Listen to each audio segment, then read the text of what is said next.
A lot of people wonder why bartenders share tips. They're like, oh, that's not fair.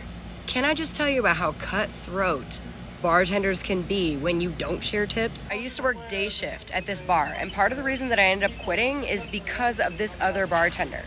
So a lot of times we would work together on the same bar, the bigger inside bar, and then sometimes they would separate us, and then one of us would be out on the patio bar and the other one would run the other inside bar by itself when it was sunny outside. When we were working together, my regulars would come in. These would be $100, $150, $200 tippers. I would introduce her to them because we were working together. We were splitting the tips, and she would introduce me to her regulars. We worked together.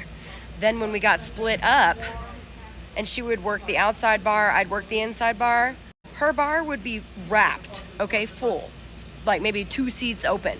She would come over to my bar and start talking to like the 4 customers at my bar, and she would make them feel guilty for not sitting at her bar, and they would close out with me and go sit at her bar with her. This usually wasn't like that big of a problem because they would still tip me really, really well when they would close out with me, and they would just go over and sit at her bar and tip her really well too.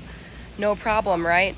Eventually, a lot of these regulars would end up not coming and sitting at my bar anymore. They would just go to her bar because she would have these little like regular parties, and she would invite all these regulars over that were like good tippers or regular customers over to her house, and she would cook dinner for them, and they would have like hot tub parties. Things would get crazy. All of a sudden they were her regulars now.